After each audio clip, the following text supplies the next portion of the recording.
Patriots. Let's take a look here. And you're looking at the odds in these Patriots. I want to talk about them because we have 10 straight wins, okay? And they have just flown completely out the window because of one bad half against Buffalo. That is crazy. Look at how far they are down. A distant third in the AFC. They're underdogs against a Ravens team that's not really had the consistent body of work this year. So no disrespect to Baltimore. I feel like I'm at a club right now. What is this music? I love it.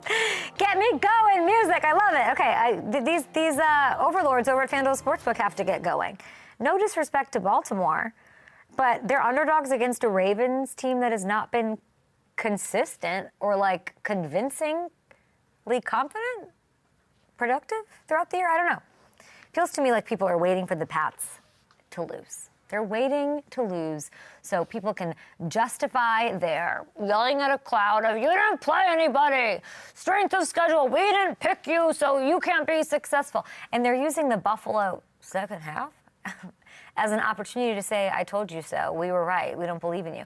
We didn't do this crap to the Bears when they lost to the Packers. We didn't do this to the Rams when they lost to Carolina. Why are we doing it to New England?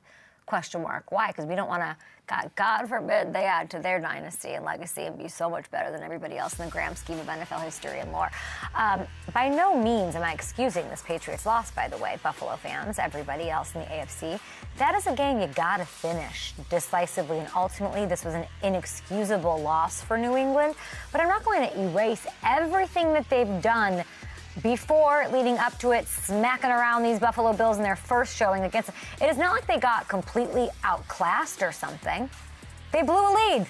They lost a super competitive game to a rival in their division. Sweeps are hard, unless you're Justin Herbert. I mean, against a reigning MVP who went absolutely nuclear, and the Bills defense stepped up. This was a confidence builder in Buffalo. The game was about Buffalo. Buffalo should be taken much more seriously. They're on a different wavelength. They're on a vibe. They're, Josh Allen could come in and surpass Drake May for MVP, all of that. But it doesn't mean that we're like not believing in New England, right? They'll take lessons from this. They're really well coached, right? They have a coach of the year potentially, right? They will bounce back. And if it does bleed into this Ravens game, I feel like then we can start having a conversation and moving their odds around. And I'm always yelling at the overlords. We're family.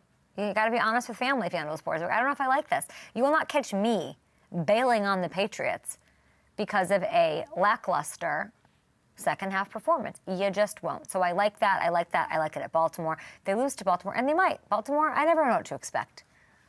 I never know. I literally never know what to expect with Baltimore.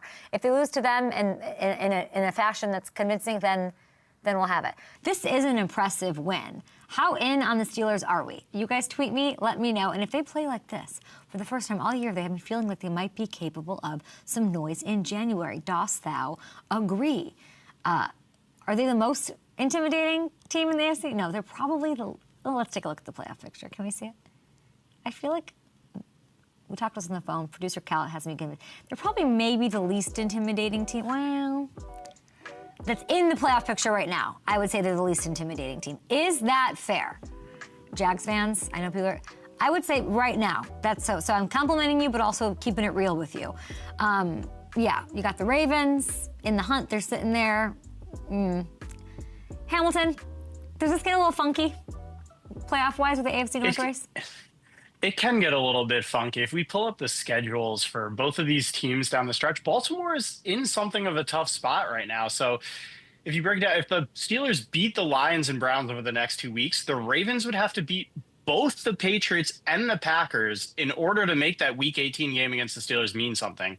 Even if the Steelers lose to the Lions, Lamar and company would have to beat either the Pats or the Packers to earn the right to play for the division in what we would think would get flexed into that game 272 on Sunday Night Football. So the Ravens have a lot of work to do here. Both of those games, they're going to be underdogs in both those games against the Patriots and Packers. So the Steelers are sitting cute. Yeah. It's looking like time. it right now. Yeah.